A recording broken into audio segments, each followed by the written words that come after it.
Vesting é relação de emprego? Meu nome é Guilherme Russo e eu vou tratar desse tema com vocês agora. A primeira pergunta que se deve fazer é quando que o vesting é uma relação de emprego? Muito bem, o vesting vai ser uma relação de emprego quando os requisitos da relação de emprego estiverem presentes naquela relação que você tem com o colaborador para o qual você ofereceu o contrato de vesting. Quais são esses requisitos da relação de emprego? A CLT, nos artigos 2º e 3º, estabelece 5 requisitos que formam uma relação de emprego. Esses requisitos têm que estar presentes em toda a relação da empresa com o seu colaborador. O primeiro deles é a onerosidade ou a remuneração. Então, para que haja uma relação de emprego, você tem que pagar, a empresa tem que pagar uma determinada quantia ao colaborador. O segundo requisito da relação de emprego é a pessoalidade, ou seja, para que fique caracterizado o vínculo de emprego, é aquela determinada pessoa, aquele determinado colaborador que tem que ser exigido ali para desempenhar suas atividades. Se aquele colaborador ele puder indicar uma pessoa para substituí-lo, ainda que seja de vez em quando, se puder uma outra pessoa no lugar dele para desempenhar aquelas atividades, já não há mais a pessoalidade, porque aí o que você está contratando é puramente um serviço, e não aquele serviço desempenhado por aquela determinada pessoa. Esse é o segundo requisito. O terceiro requisito é a não eventualidade, ou seja, a habitualidade. Sempre, para uma relação de emprego, é necessário que haja uma habitualidade naquela prestação de serviços. Se você contrata alguém para um determinado serviço, para uma determinada atividade que vai ter uma duração específica de uma semana, um mês, um dia, enfim, isso não é habitual, isso é eventual. Sendo eventual, não está presente a relação de emprego, não é uma relação de emprego. O quarto requisito é o requisito relacionado à isenção de risco para aquele colaborador.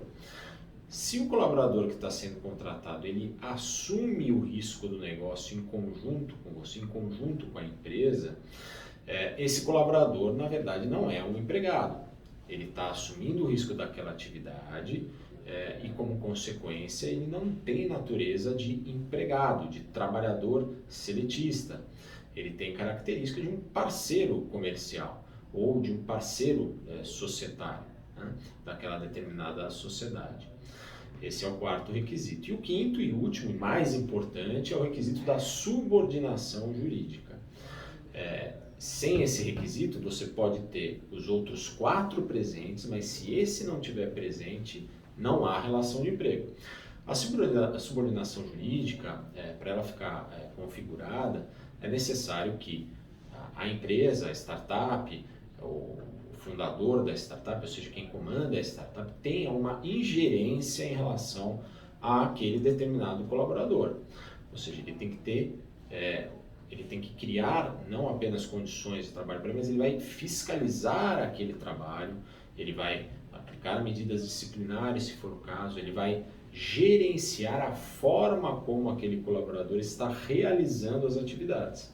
Ele não vai apenas cobrar as metas, ou não vai apenas ter reuniões para saber como que o trabalho está sendo realizado e se o resultado esperado está sendo atingido. Não, ele vai fiscalizar, ele quer saber como que o trabalho está sendo realizado, de que forma. Ele vai poder falar, não, você não vai realizar esse trabalho da forma A, vai realizar pela forma B para atingir o resultado.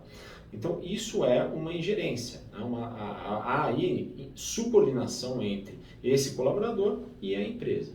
Existindo subordinação, há vínculo de emprego. Normalmente é nesse requisito que a maior parte dos casos julgados pela Justiça do Trabalho se fixam na produção de prova e nos julgamentos. Então, a subordinação é essencial.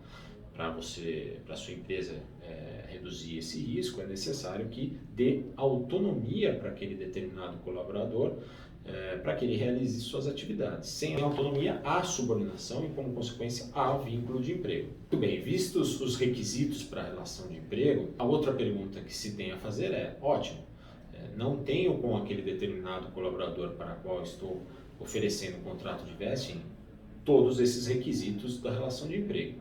Então, não vai existir vínculo de emprego? De fato, não há. Se não tiver um deles, normalmente a subordinação não há, você não tem características do vínculo de emprego. E aí, como consequência, você vai ter uma isenção bem maior em relação ao risco desse colaborador, na saída dele da empresa, ingressar com o processo trabalhista e ganhar o processo trabalhista, né? Sabemos que muitas vezes os colaboradores, quando saem da empresa, não saem felizes, há algum desentendimento ali com o fundador da startup, e eles vêm a entrar com o processo trabalhista, vêm a ingressar com uma ação na Justiça do Trabalho.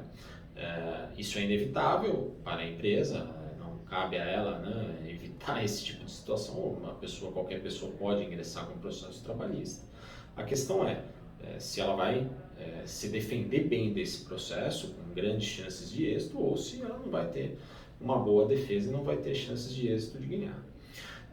Se ela tiver uma defesa bem estruturada, e isso vai acontecer especialmente nas situações em que no dia a dia daquela relação com aquele colaborador não há subordinação, ele tem autonomia para desempenhar suas atividades, ela vai ter uma chance, nesse tipo de situação, muito maior de ganhar o processo, né?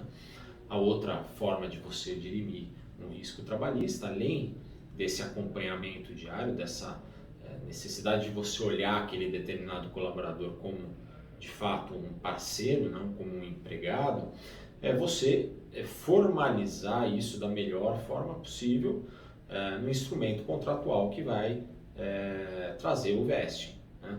Seja um memorando de entendimento, seja um contrato com opção de compra de ações, enfim, ou com promessa, né, de ações. Nesse contrato tem que estar muito claros quais são as condições de trabalho daquela pessoa, que vai existir autonomia completa no desempenho das suas atividades, além de outros detalhes importantes sobre os outros requisitos da relação de emprego, como eu falei, especialmente a questão da isenção de risco, tá? Já que os outros 3 demais requisitos normalmente estão presentes nessa relação. O que a empresa deve fazer no momento da contratação? Ela pode muitas vezes se questionar, poxa, mas eu quero aqui ter um colaborador mesmo, alguém que eu possa cobrar um pouco mais, alguém que eu possa ter um controle maior sobre o horário de trabalho, sobre a forma como está realizando as atividades.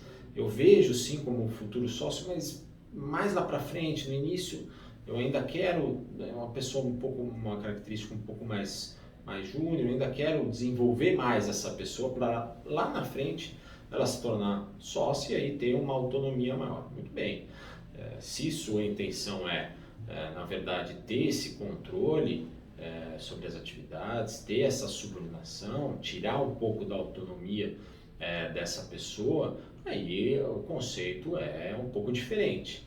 Você não vai conseguir reduzir risco trabalhista. A ideia é que você já contrate essa pessoa de fato como um colaborador CLT, como um empregado CLT com um contrato de trabalho, porque senão você vai estar fazendo na prática algo que vai te trazer um risco enorme, que é contratar uma pessoa só com um contrato de PJ, ou só com um contrato de vesting, e ao mesmo tempo no dia a dia querer ter um empregado CLT. Perfeito? São essas as linhas gerais aí da relação entre o vesting e o risco trabalhista. E se você tiver mais dúvidas, entre em contato conosco, se inscreva no canal e ficamos à disposição.